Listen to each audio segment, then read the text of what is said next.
बहुत समय पहले उत्तर भारत के एक छोटे से गांव नीलकुंड में एक बहुत पुराना और ऊंचा पीपल का पेड़ था। वह पेड़ गांव के बाहर सुनसान मैदान में खड़ा था। कहते थे उस पेड़ पर भूत रहता है। माँ कहती है शाम के बाद उस पेड़ के पास मत जाना। मैंने सुना है एक बार एक आदमी वहाँ गया और सुबह तक गायब हो गया। हानि है सब, लेकिन डर लगता है सच में। लेकिन मनु, गांव का सबसे जिज्ञासु लड़का, इन बातों पर यकीन नहीं करता था। भूत वूत कुछ नहीं होते। जो भी गायब हुआ होगा वो कहीं चला गया होगा। मैं खुद देखूंगा उस पेड़ को। सभी ने उसे मना किया और समझाने की कोशिश की, लेकिन मनु ने तय कर लिया।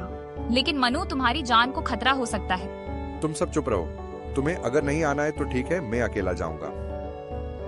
मनु वहाँ से गुस्से में चला जाता है।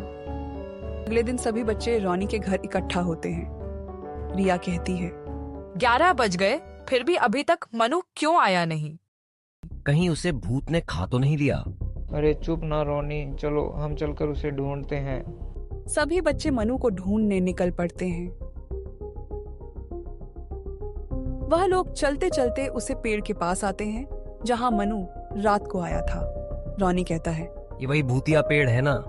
तभी राहुल उसे कहता है पेड़ भूतिया नहीं, इस पेड़ पर भूत रहता है। तभी रोनी को कोई चीज दिखाई देती है। वह कहता है अरे वहाँ देखो, वहाँ कुछ है। राहुल देखने के लिए जाता है और कहता है अरे यह तो दिया है, शायद यह मनु का है। इसका मतलब वह रात को यहाँ पर आया था। रोनी घबरा कर कहता है मैंने कहा था ना, उसे भूत ने खा लिया होगा। सभी घबरा जाते हैं। तभी वहाँ पर एक आदमी आता है और बच्चों से कहता है क्या हुआ बच्चों, तुम सब इतने घबराए हुए क्यों हो? अंकल, हमारा दोस्त मनु रात को यहाँ पर आया था और शायद उसे भूत ने खा लिया। क्या रात को यहाँ पर आया था? अरे बच्चों, रात को यहाँ पर आना मना है। चलो जल्दी से उसके घर वालों को जाकर बताते हैं। सभी बच्चे डर गए थे और उनका डर अब और भी बढ़ गया था, क्योंकि उन्हीं ने मन्नू से शर्त लगाई थी।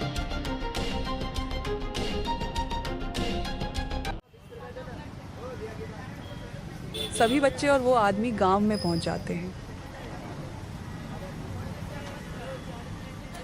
वह लोग मन्नू के घर पर जाते हैं और दरवाजा बजाने लगते हैं।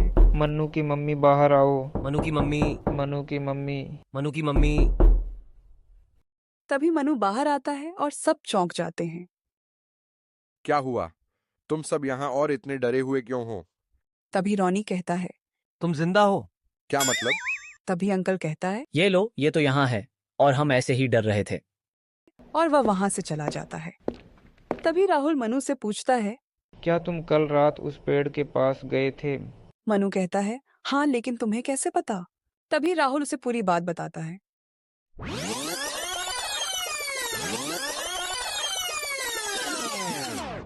यह लो तुम्हारा दिया, हमें वहाँ से मिला। अगर तुम वहाँ गए थे तो क्या वहाँ पर भूत नहीं था?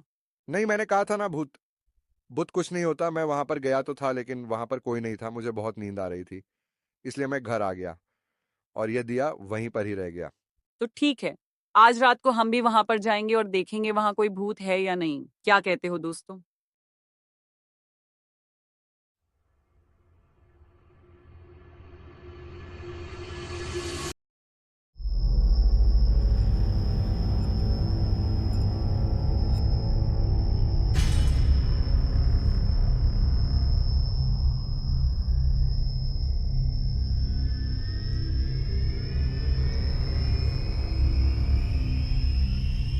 हवाई होगी, कोई डर नहीं।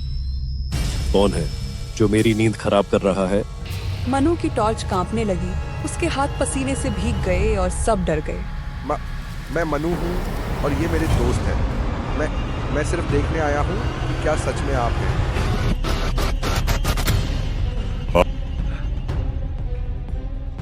तुम डरे नहीं? तुम तो बड़े हिम्मती हो। आप हाँ, लेकिन मैं किसी को नुकसान नहीं पहुंचाता। मैं इस पेड़ का रक्षक हूँ। लोग जब इसे काटने आए तो मैंने डराकर भगा दिया। तो आप इस पेड़ की रक्षा करते हैं? बिल्कुल। ये पेड़ बहुत पुराना है। इसमें पक्षी रहते हैं, छाया मिलती है, जानवर यहाँ आराम करते हैं। मैं इसकी आत्मा हूँ, इसे बचाता हूँ। तो मैं सबको बताऊंगा कि आप बुरे नहीं हो। सिर्फ इतना कहना कि पेड़ मत काटो, मैं देख रहा हूँ। अगली सुबह मनु ने गांव में सबको इकट्ठा किया सब सुनो, पेड़ में भूत है, लेकिन वो अच्छा है। वह पेड़ की रक्षा करता है, हमें उसे काटना नहीं चाहिए। गांव वाले पहले चौंके, लेकिन फिर मान गए। अब बच्चे वहां खेलने जाते हैं। शिक्षा, यह कहानी हमें सिखाती है कि हर डरावनी चीज बुरी नहीं होती। कभी कभी डर के पीछे कुछ अच्छा छुपा होता है, और पेड़ों की रक्षा करना हमारा भी फर्ज है। एक छोटे से शहर में एक लड़की रहती थी जिसका नाम प्रिया था। प्रिया वहाँ पर एक कंपनी में काम करती थी और उसे इस बात का बड़ा गर्व था। वह हर महीने शॉपिंग करने जाती। वह हर बार की तरह इस बार भी शॉपिंग करने गई। वहाँ पर गए और उसका स्वागत मैनेजर ने किया। प्रिया में सैंडल ट्राई करनी चाहिए। थोड़ी देर बाद वहाँ पर काम कर रही एक लड़की ने उसके लिए नींबू शरबत लाया। वह लड़की शरबत दे ही रही होती है, लेकिन गलती से और प्रिया के कपड़ों पर गिर जाता है। प्रिया चिढ़ जाती है और कहती है, ये क्या किया तुमने? मेरा महंगा ड्रेस पूरा खराब कर दिया। तुम गरीबों को क्या पता उसकी कीमत क्या है? तुमने तो कभी देखा भी नहीं होगा। सॉरी मैडम, गलती से गिर गया। हाँ पता है। चलो अभी दिखाओ चेंजिंग रूम कहाँ है। प्रिया चेंजिंग रूम में जाती है और आईने के सामने खड़ी हो जाती। तभी आईना घूमने लगता है और प्रिया को उसकी असलियत दिखने लगता है। प्रिया चौंक जाती और प्रिया को पसीना आने लगता है। प्रिया कहती है, यह कैसे संभव है? कोई देख ना ले इसलिए प्रिया उसे कपड़े से ढकने लगती है। कभी आईना उसे कहता है, सच्चाई का सामना करना हमेशा मुश्किल होता है, लेकिन यह हमें मजबूत बनाता है। यह चीज वहाँ पर काम करने वाली लड़की देख लेती है। प्रिया उसकी माफी मांगती। वो लड़की भी प्रिया को सच्चे मन से माफ कर देती है। मुझे माफ कर दो। कोई बात नहीं दीदी, गलती सबसे होती है, बस आगे से ध्यान रखना।